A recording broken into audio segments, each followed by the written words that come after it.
All right. Good morning, everyone. My name is Jay Ramesh. I'm here with Miss Sanders, who is the Director of Protection of Minors and the Program Director for that. So good morning, Miss Sanders. Good morning. All right. How are you doing today? I am very well. How about you?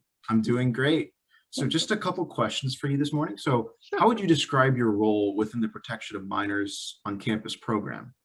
So I manage the program, and this program is intended to implement and coordinate policies, protocols, training, and compliance that's aimed at ensuring that the minors who participate in university programs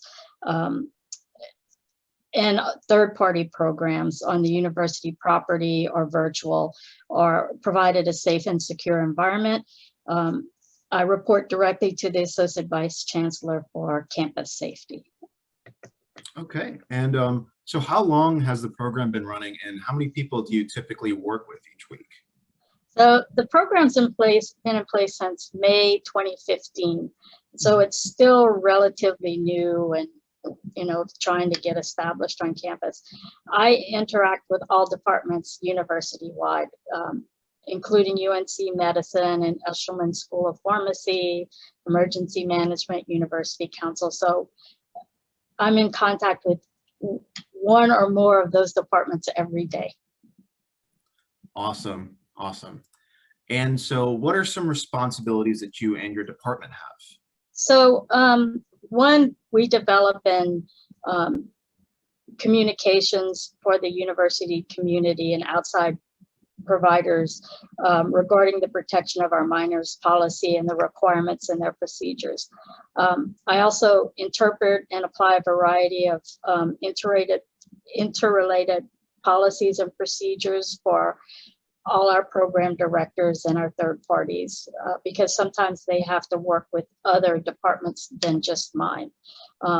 I help develop and implement emergency management protocols for their safety through emergency health and safety, as well as EMS in the event we have an emergency on campus when kids are here. And that includes severe weather.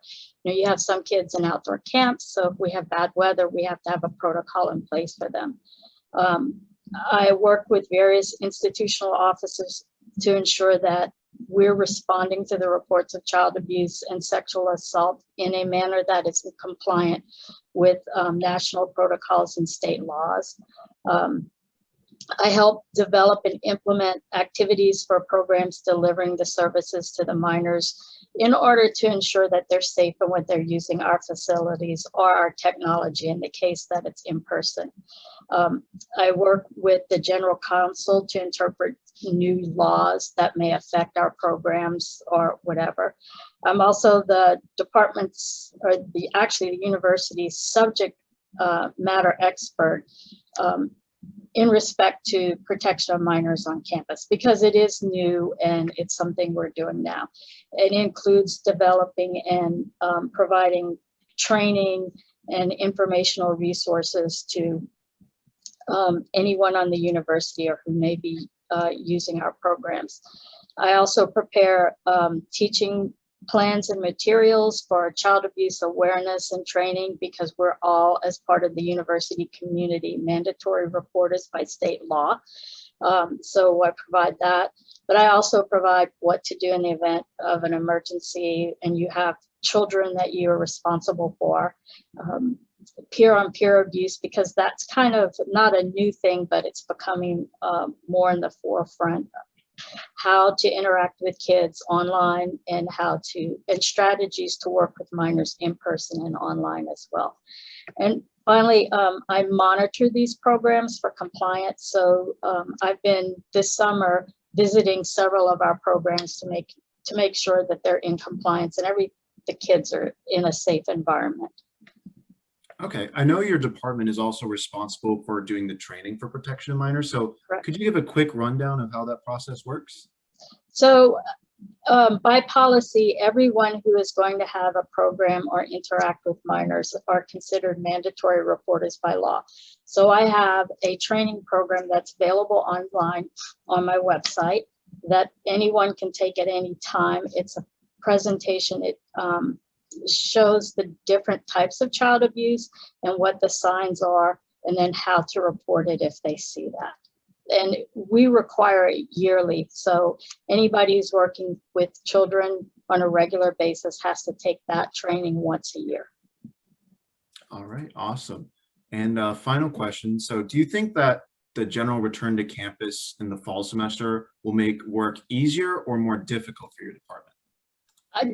Right now, I just welcome them coming back to school this fall. Right now, we are running summer camps in almost a normal fashion, except they're not allowed to stay in the resident halls overnight this summer. So I don't think it's going to make me any busier in the fall. However, I welcome back all the student organizations that are coming back this fall, and that will be doing their outreach to the children's program. So that will be nice. All right, I think that's about all the questions I have, but thank you so much for participating with this interview. You're welcome. And if anybody has any questions, please feel free to contact me. Absolutely. I'll link your contact in the description. Great. Mhm.